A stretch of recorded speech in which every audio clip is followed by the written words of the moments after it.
Hi, my name is KANESVARAN, and in this very short talk presentation, I'm going to talk to you about my personal research journey, and I hope you'll be able to learn from this experience as well. So this began a long, long time ago, in literally a library far, far away when I was in medical school. So the medical school where I was at required all of us to do a research project in order for us to gain an additional degree with a Bachelor's of Science. And that research project lasted 6 months. I chose a clinical project which focused on upper GI bleeds. It was a retrospective review, so I had to pull out a lot of charts of over 200 patients. And subsequently, it was accepted for presentation at the World Congress of Surgery in the year 2000 in Singapore. It served its purpose, which was for me to attain a degree, a Bachelor's of Science degree, honors degree. But more importantly, it provided me with a lot of knowledge on the know-how, or at least the basics, on how to conduct clinical research. It was education, I learned about analysis, I learned about statistics, so it was truly a wonderful learning experience over that 6 month period. So this led to a lifelong quest, or at least up to this point in time, that burning desire to find out why, what, and how is still there. And I think essentially what I realized was through observations in my clinical practice, I was able to take it one step further, delve deeper into some of the problems afflicting the patients that I care about, and try to find solutions to help make their lives better. And that's what continues to drive me up to today. So the first steps, at least once I started clinical practice, was to actually publish case reports. So this was initiated a lot, especially during my training years as a senior resident. At that point, we were called registrars under the old AST training program. And this was the first paper I published, which was malignant arrhythmia, a case report of nasal NKT cell lymphoma with cardiac involvement.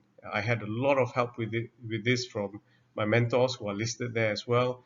And after a couple of months and a few iterations back and forth, a truly wonderful learning experience, it was finally published in Acta Oncologica. And that led me to do things like systematic reviews, retrospective database reviews and analysis, and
there. So with that, I come to the end of my very short presentation. I hope it was useful to share with you some insights, at least in this very short period of time, of how I developed my career in research. With that, I thank you very much.